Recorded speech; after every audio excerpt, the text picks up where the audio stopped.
Hello, welcome back to the Wire Podcast. I am your host, Ryan McCrary, and today I am going to be talking about everything that happened in college football over the last week. We had a lot of great games this weekend, had a few upsets, a few major upsets at that, and we have some big news coming out of Nebraska that I want to talk about. But let's go ahead, not waste any time, and dive into all these topics, and let's start out with one of the best games we saw this weekend, and that was Alabama versus Texas. So, number one, Alabama went to Texas, and they struggled, and they barely avoided an upset, winning 20-19. Like I said, Alabama struggled mightily in this game, and Texas played very well early in this game, and they were in it for the entire game. It ended up coming down to the end of the fourth quarter. But let's go ahead and break down everything that happened in this game. So Alabama led 10-3 after the first quarter. They went ahead early in this game, but Texas tied the score 10-10 by halftime. Texas eventually went up 16-10 in the fourth, but Alabama scored 10 points in the last 8.5 minutes, and they kicked a game-winning field goal with 10 seconds remaining, and that ended up securing the victory for them. They ended up winning 20-19. So Texas was playing very well early on, and the main reason why is because their quarterback, Quinn Ewers, was playing very well. And I mean very, very well. Like, he looked like an NFL quarterback. The arm strength looked great. The arm talent was obviously there. But what I was most impressed by is the fact that he didn't look, he was calm. He was cool. He didn't succumb to the pressure. He didn't crumble under the pressure of playing in front of that crazy, of that crazy arena or that crazy stadium, and playing against number one Alabama. There's a lot of pressure that comes with that, and I think he handled it very, very well. He looked like a seasoned veteran, not somebody who was playing in his first season as the full-time starter. He looked awesome, and I was very impressed. So I want to give a huge shout out to him. Also, he did end up getting hurt in, I believe, the second quarter, and he did not come back to the game. And that's a big reason why Texas lost in this game. Although they were close with Alabama, I wouldn't say that Texas was good. In fact, I would say they were not very good in this game, at least not offensively. So in this game, they scored less than 20 total points, and they had .01 EPA per play, which is in the 41st percentile, which is below average. Their offense just wasn't very good. It was great early when Quinn Ewers was in the game, but once he got hurt and left the game, Hudson Card came in, and at this point, Texas's play calling changed dramatically. And that's one of my biggest issues that I had with their head coach, Steve Sarkisian, in this game. I thought his play calling was too conservative at times once Quinn Ewers left the game. He was cooking at the beginning of this game. Like, his play calling was fantastic in the first and second quarter. He was creating a lot of wide open looks for Quinn Ewers, getting a lot of big gains on early downs. He was killing Alabama at the beginning. But once Hudson Card came in, he started running the ball a ton, not throwing the ball down the field. And I get why. He wanted to get to halftime. He didn't want to make any mistakes. But I think in doing that and trying not to make mistakes, he made their offense worse by not throwing the ball down the field and not going for any big plays. And I think it made their offense worse. And I think that's a big issue, especially when you're going up against a team like Alabama with a head coach like Nick Saban. You just cannot play conservatively against them. You have to be aggressive, and you have to throw everything you have at them. You can't be conservative, and you can't play to not lose. You have to play to win against Alabama, and you have to go at the jugular. You have to go for the kill when you're playing Alabama. There's no other way you can play against them, or else you're going to get destroyed, or you're going to lose in this case. Obviously, Texas didn't get destroyed, but that's because Alabama sucked in this game. No disrespect. They were just terrible in this game. I'm just being honest. I'm just calling it how it was, or how it is. Alright. So let's talk about, also I want to talk about Texas's defense, because They were really, really good in this game. They only allowed 20 points, which is insane considering they were playing Alabama. Alabama has such a good offense. And the fact that Texas only allowed 20 points is incredible. And their pass rush was great. They recorded 2 sacks and 7 quarterback hurries in this game, which was really good. I thought their defense was awesome. They blitzed a lot. They were able to get a lot of pressure on Bryce Young. And I thought their defensive line and their linebackers were fantastic in this game. All right, now let's talk about Alabama. And, man, I already said this, but Alabama was awful in this game. And one of the biggest issues with them in this contest was the fact that they were undisciplined. They just did not play a disciplined football game. And that starts with the penalties. They had 15 penalties for 100 yards in this game. That is terrible. And that is especially bad for an Alabama team. Like, a Nick Saban coached team should not have 15 penalties in one game. And there was at one point in this game, they had more penalties or more penalty yards than passing yards, which is just unbelievable. I can't believe that was happening to a Nick Saban coached team. But they just had a lot of mental mistakes. A lot of bad penalties from their offensive line, and their offense just wasn't very good in general. They had negative 0.01 EPA per dropback. Their offensive line struggled, which I mentioned earlier talking about Texas's defense. And they never got comfortable in this game. It took a long time for their offense to get comfortable. It took until the end of the fourth quarter for them to get comfortable. And that leads me to talking about Bryce Young. Now, Bryce Young's stats were not great in this game. And if you look at the box score, you probably won't be impressed by his performance or by his numbers. However, he was fantastic at the end of the game. If I can say anything good about him in this game, is that he was awesome at the end in the fourth quarter. He carried this team to victory. He put the offense on his shoulders at the end of the fourth quarter, and he carried this team to the win. He is the reason why Alabama closed this game out. He was so good at the end of this game. He just took the game over. He took over and was like, we're not losing this game. And he made so many big-time throws at the end of the fourth quarter. Shout out to him. Didn't play well for the entire game, but when Alabama needed him the most, he came through and played really well at the end of the fourth quarter. Now, before we move on, I just want to say we need to pray for Alabama's players because Nick Saban might kill all of them. Like, I'm not kidding. He may have murdered all of them at practice today.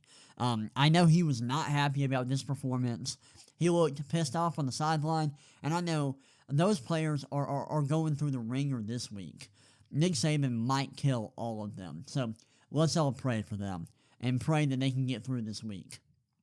All right, let's move on and talk about another one of the bigger games this weekend, and that was Kentucky versus Florida. And we got to talk about this upset. So after week one, where Florida beat Utah, they shot up the rankings. They were actually unranked in the preseason, and then after beating Utah, they shot up to number 12. And I think that was a big overreaction to week one, and that proved to be true in this game, as Kentucky won 26-16 on the road. This was a big upset win for Kentucky. Now let's go through what happened in this game. So, Florida was up 3-0 after the first quarter, and then Kentucky took the lead early in the second quarter on a 55-yard touchdown pass from Will Levis.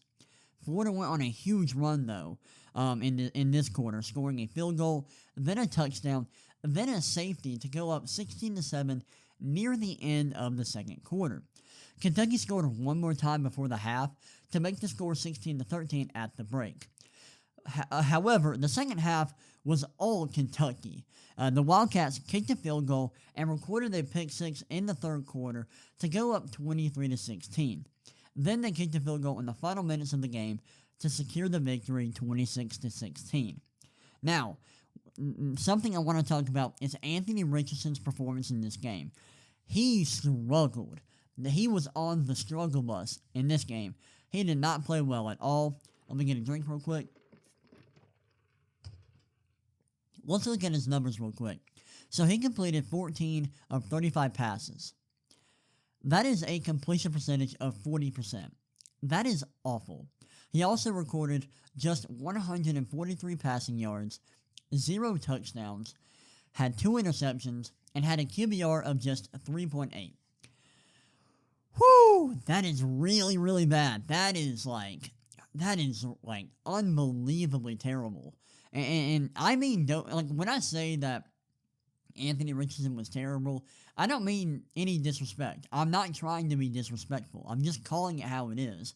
And this is terrible. I mean, for a guy who is supposed to be a first-round pick this year, for him to have this kind of performance in a big game at home, that is very disappointing. And I'm very disappointed in the way he played this game. I thought he looked really bad. These are really bad numbers for a guy who was supposed to be a first-round pick. This is one of the worst games I've seen from a quarterback prospect in recent memory. It's worse than Justin Fields' performance against Indiana, and that was a really bad game. So that just shows you how poor this performance was. Hopefully, Anthony Richardson can pick it back up next week, and can step up and play well the rest of the year. But this was a really bad performance from him. Now for Kentucky didn't really play great, but their defense was amazing in the second quarter, as they didn't allow a single point after halftime, which is remarkable. So shout out to their defense. Shout out to them. This is a big win. Now they're 2-0. They're undefeated. Just got a big conference win, a big divisional win. So shout out to them. This was huge for them. Hopefully they can keep on winning and potentially provide some competition for the Georgia Bulldogs this year. Now, let's move on. Talk about BYU upsetting Baylor at home. This was a big upset. Well, I guess not an upset because BYU was technically favored heading into this matchup, which was kind of weird to me because they were missing their top 2 receivers. But they were still favored, and they ended up winning 26-20. This was a crazy game. This ended up going into overtime, and overtime was crazy. So let's get into it. So BYU kicked a field goal in the first quarter and went into the second up 3-0. Up 3-0. Then Baylor scored a touchdown late in the second quarter, but missed the PAT to go up 6-3. Excuse me. And then Jaron Hall completed a 20-yard touchdown pass to go up 10-6 with 2 seconds left in the first half. And Quallen Jones scored a second rushing touchdown early in the third, giving Baylor a 13-10 lead. BYU then went on a little run, scoring a field goal and a touchdown to go up 20-13 heading into the fourth quarter. And Baylor responded with a touchdown pass early in the fourth, and both defenses held strong to send the game to overtime. To start overtime, both teams missed short field goals. It was crazy. They both missed short field goals, but BYU's would have won the game. However, BYU scored a touchdown. It would have won the game. However, BYU scored a touchdown on the following drive and to go up in double OT. However, they failed the 2-point conversion. I'm not sure why they went for 2. I don't think you have to. In starting in second overtime. I believe that starts in the third overtime, but they failed the 2-point conversion, and Baylor could not reach the end zone, so BYU won 26-20 in overtime. Gotta give a huge shout out to Chase Roberts, who was amazing for BYU. He recorded 8 receptions for 122 yards and a touchdown. He was fantastic in this game. I'm gonna go to the box score because if I remember correctly, there were a couple of guys on defense that I wanted to talk about for both teams. So let's talk about it. And let's talk about Baylor. So Baylor had a few guys I thought played well. They had Matt Jones, who had a sack, a tackle for loss, and a pass defended, along with 5 solo tackles. He played well. So did Devin Neal, who had 4 solo tackles, 1 sack, and 2 tackles for loss. And then for BYU, Max Tooley had 7 solo tackles, 13 total tackles, and 1 quarterback hurry. He played pretty well. And then Ben Bywater had 1 sack and a tackle for loss. And those are the 4 players I wanted to talk about, give a little shout out to, because they played well in this game. All right, let's move on and talk about Tennessee taking down Pittsburgh in overtime. Tennessee defeated Pittsburgh 34-27 on the road. This was a game I was really excited about because I knew it would be high scoring, and it was. Now, it wasn't as high scoring as I thought it might get, but it was still a pretty high scoring game and a lot of fun. So let's get into it. Pittsburgh started this game with a bang, recording a field goal and a huge 76-yard touchdown run from Israel Abanikanda to go up 10-0 in the first quarter. So they were up double digits early in this game. And Tennessee, they did stop the bleeding, though, scoring a short rushing touchdown to make the score 10-7 heading into the second quarter. Pittsburgh struck again in the second quarter as Keaton Slovis threw a 57-yard touchdown pass to take a 17-7 lead. Tennessee had enough, though, scoring 2 touchdowns and a field goal to go up 24-17 at the half. They scored 17 unanswered points in the second quarter. Now, both teams traded field goals in the third, making the score 27-20. But Pittsburgh scored a touchdown to tie the score and send the game into overtime. In overtime, Hendon Hooker threw a 28-yard touchdown pass to go up 34-27, and Pittsburgh failed to score, giving the Volunteers the victory. Tennessee played very well in this game. Hendon Hooker was awesome, throwing for 325 yards, 2 touchdowns, and 0 interceptions.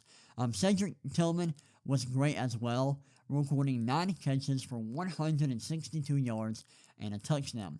And their pass rush was amazing, racking up 4 sacks and 16 quarterback hurries. This was a huge win for Tennessee, a big upset victory for them.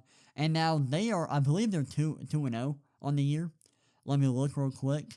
Let me find the score. I believe they are 2-0. They may be 3-0. Depending on, I think they may be 3-0. They may have played 3 games so far. No, they are just 2-0, but a big win for them on the road, winning at Pittsburgh. That's a big time win for them. A huge win for the Volunteers, so shout out to them. And I'm hoping that maybe Tennessee or Kentucky can kind of provide some competition for Georgia in the SEC East, because I just don't want to see Georgia run through that division again. Like, I want to see them have some competition, and I hope Tennessee and Kentucky can do that this year. Let's hope. All right, before I get into the next topic, let me get a drink. Let me wet my throat a little bit. I don't want my throat to get too dry. So let's talk about some of the biggest upsets that we saw this week, because there were 2 huge upsets that honestly have completely changed college football this year. And that was Marshall defeating Notre Dame 26-21 on the road, which is crazy. And then Appalachian State defeating Texas A&M 17-14, also on the road. Let's talk about Marshall Notre Dame a little bit. So I'm not going to get into do a full in-depth breakdown of this game, but I just got to talk about Notre Dame's offense. Like, their offense was horrendous in this game. Not good at all. They threw a pick 6 at the end of the game, which basically secured the victory for Marshall. Notre Dame scored a touchdown after that, but they were already down double digits with only a few minutes remaining in the game.